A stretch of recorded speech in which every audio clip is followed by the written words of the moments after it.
Hello! Welcome to another video. Today I'm bringing you a book haul because I have a lot of books that are sat in my TBR cart that I need to squeeze onto the shelves, and I need the space in the cart for my ever-growing TBR. So it's about time that we did a book haul. I don't know, this is like from the last couple months, I want to say. Yeah, because I've got the last couple months Fairy Loot and Illumicrate books here, so definitely a couple of months of accumulation here of books, so I have a few to take you through. I will just touch on the book box books. I won't go into too much detail on these because I've done unboxings for them, but I have a few middle grades from Tales by Mail. I did unbox this box, but we have Melt by Elle Fountain, The Weather Weaver by Tamsin Mori, and Hope Jones Saves the World by Josh Lacey. I will link the unboxing video to these if you want to hear more about them, but a very weathery themed box there, and a book that is possibly perfect for a particular meltdown. But yeah, a few middle grades to add to the shelf. And then from the latest Illumicrate we have In the Ravenous Dark by A.M. Strickland. This is just a beautiful book and I've heard some pretty good things about it. So hopefully I like it when I get around to reading it, but we've got that one. And then from the previous month's Illumicrate we have The Unbroken by C.L. Clarke. Another beautiful edition of a book, and it's pretty under the naked cover there as well. I've heard some fantastic things about this one. It seems pretty epic and I'm looking forward to getting to it at some point. And then from the latest Fairy Loots we have The Prison Healer by Lynette Noni. This again, just beautiful. These editions that come in the book boxes are so gorgeous and absolute show stealer under the cover there. It's just gorgeous. Beautiful, beautiful a book. And then the other box, this was the March box I think, The Bright and the Pale by Jessica Rubinkowski, which is absolutely gorgeous and very polar fantasy and seems like something, again, perhaps perfect for a polathon. This cover just is so gorgeous.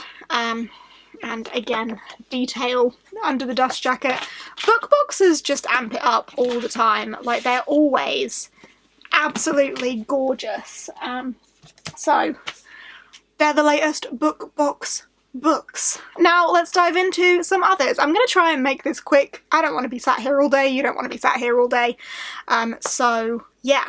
Let's kick off with a book that I was ever so kindly sent by the publisher. So thank you ever so much to HarperCollins for this one, but that is Fireborn, 12 and the Frozen Forest. I was sold on this with Frozen Forest, but this is about a young girl called 12 who has to pledge herself to the Fireborn, has to pledge herself to the hunting lodge, to vow to serve all 7 clans as her own, protect them from what lies beyond, forsake all blood ties and blood feuds, offer up my name and my past. The hunters are my family, now and always. I swear before them that I will never lower my weapons in the face of darkness, nor allow tyranny to rise. So it sounds like this young girl has to pledge herself to become a Fireborn to serve these people, and there is something to do with a frozen forest, and I'm going to assume some tyranny that they have to stop rising.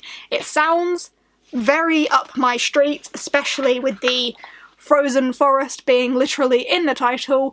I'm really excited to read this. I'm hoping to get to it kind of soon-ish. We'll see when that actually happens. And this one comes out on the 30th of September, so I've still got a little bit of time, but I'm eager to get to this ASAP. I did receive a few gifts in the last couple of months, so let's touch on those. First couple from Gavin, sweetie Gavin. One of those being Root Magic by Eden Royce. He actually did an interview with Eden Royce just the other day, but I know that he really loved this, so I'm super excited that he sent me a copy. Thank you ever so much, Gavin. So this one is about twins, I think, Jez and Jay, and they've always been fascinated by the African-American folk magic that's been the legacy of their family for generations, especially curious potions and powders that their family would make for people on the island. But Jez soon finds out that their family's true power goes far beyond small charms and elixirs, and not a moment too soon, because when evil, both natural and supernatural, comes to show itself in town, it's going to take every bit of the magic she has inside her to see her through. Sounds whimsical and magical, and I know how much Gavin loved it, so I'm excited to own this. Thank you ever so much, Gavin. And then he's also gone and sent me a spooky one. I think this is probably because he forced me to read a spooky book the other month, and I needed more spooky ones for the spooky season.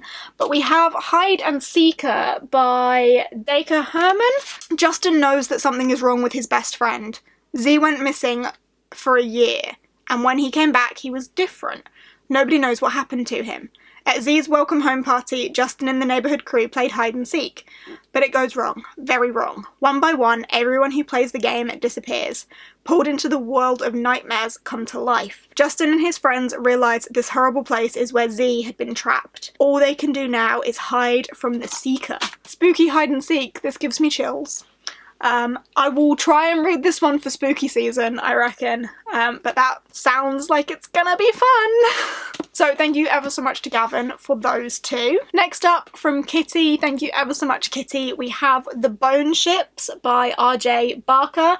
I was intrigued by this mainly because of how much I loved the Live Ship Traders by Robin Hobb, and this gave me a similar sort of vibe with the ships, and these ships are made of the bones of dragons, and there is a war, but then a dragon is spotted, like the first dragon in centuries has been spotted far off waters, and both sides of the war see a chance to shift the balance of power in their favour, because whoever catches it will win not only glory but the war. Dragons, ships made of the bones of dragons, war, political fantasy, sounds very much like my cup of tea. I really am excited to get to this. No idea when that will happen, but sounds like something I'm going to enjoy, so I'm excited to have this, and thank you ever so much, Kitty, for gifting it to me. Next up, I have a gift from Natalie. Thank you ever so much, Natalie, for Beneath the Haunting Sea by Joanna Ruth Meyer. This, turns out, is the first book in a series, and I have the sequel, and I didn't know it was a series,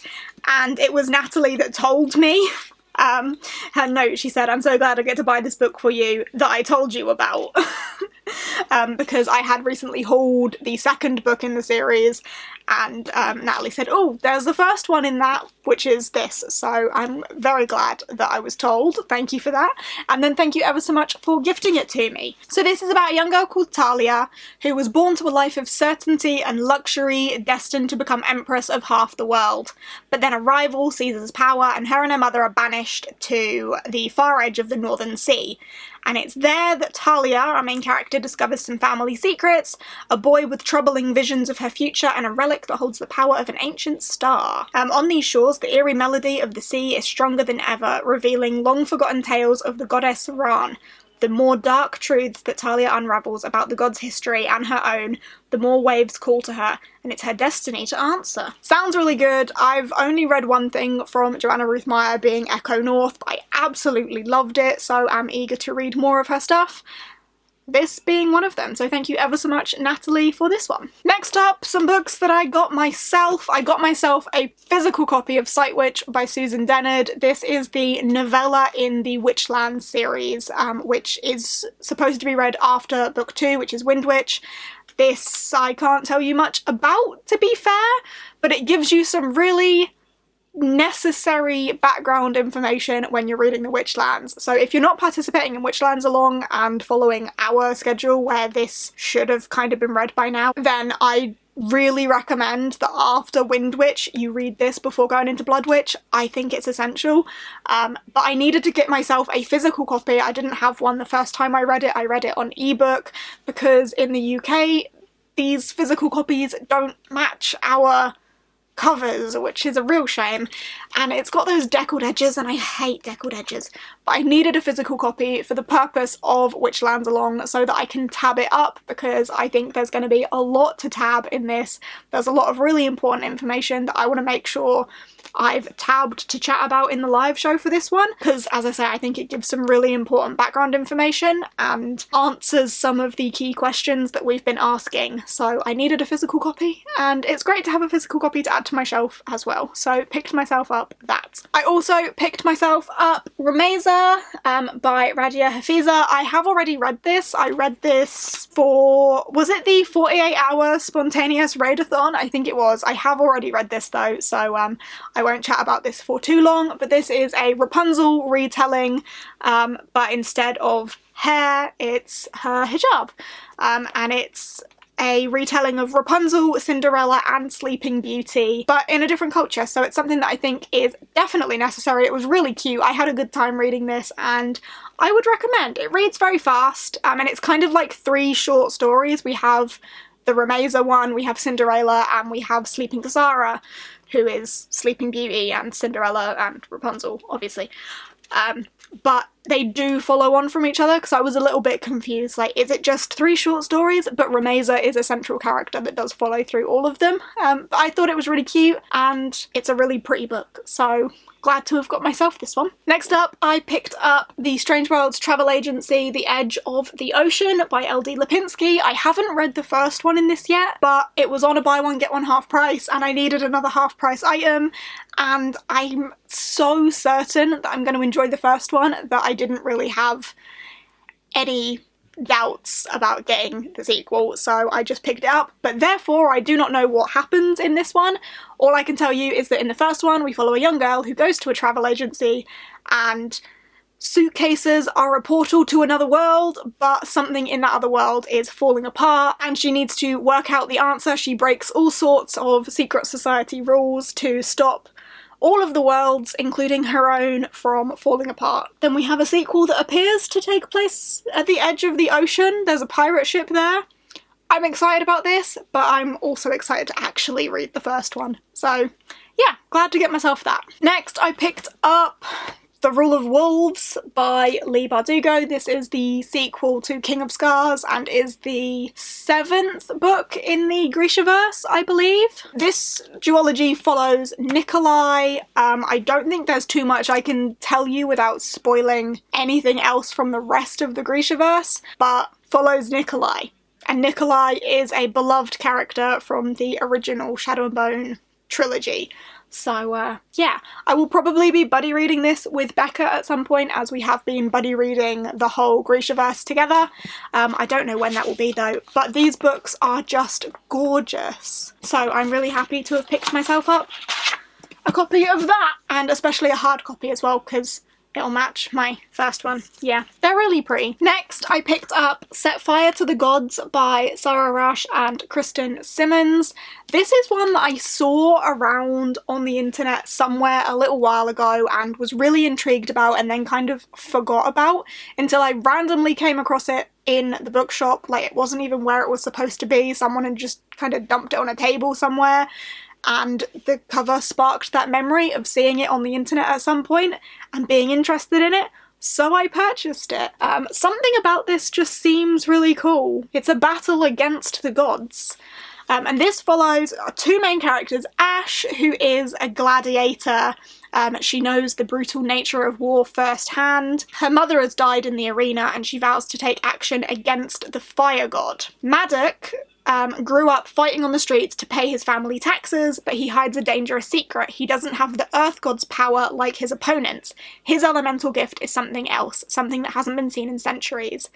When an attempted revenge plot goes dangerously wrong, Ash inadvertently throws 2 gods into a conflict that can only be settled by deadly, lavish gladiator games, landing Maddox directly in Ash's path. She realises that his powers are the weapon her rebellion needs, but Maddox won't jeopardise his family, regardless of how intrigued he is by the beautiful warrior. When the gods force Maddox's hand, he and Ash will uncover an ancient war that will threaten more than one immortal. It will unravel the world. I'm just really intrigued by this. Like, the gods being involved, the elemental magic, the Gladiators as well. Like, seems like something I'm going to enjoy. Glad to have picked myself up a copy of that. And finally, I have a little stack of comics here. I picked myself up Low Volume 2. Which is about a world underwater. They're in these pods because the radiation from the sun has become too much, so they're all underwater, but oxygen is running out. And we follow a mother whose family has been destroyed by all of this. I really enjoyed the first volume, and the art is absolutely gorgeous with all of the like underwater scenes and stuff. I don't want to spoil anything, I just want to find a pretty underwater. It's so brutal, it's so grim. A lot of this one is really grim. There's something on the back there, all underwater, but yeah, it's violent, it's brutal, it's a bit grim, but I really enjoyed the first one, so I'm excited to get to the sequel. And then Miss Stephanie purchased me Volume 3 as well, so thanks, Steph, for that one. You absolutely didn't have to. But I'm super excited to go further into Low because I really enjoyed the first one. Then I also purchased myself Ascender Volume 1. This is like the spin-off of Descender. I've finished the Descender series recently. I've read it all this year. I read most of them in January, I think, and it is about a war against robots. These massive harvester robots appear, and the secret to destroying these massive harvesters is in Tim 21's android DNA, and Ascender takes place after the events of Descender. Not entirely sure how, why, what, etc. A decade has passed since the events of Descender. Much has changed and magic has taken the place of machinery. The rules are very different indeed. Magic. Fascinating. I'm eager to dive into this. I really enjoyed Descender, so hopefully I enjoy Ascender as well. And then finally, the last book I have for you today is Die Volume 1. I picked this one up mainly because G really enjoyed it. I think she was reading it in some reading sprints and she just got really excited about it.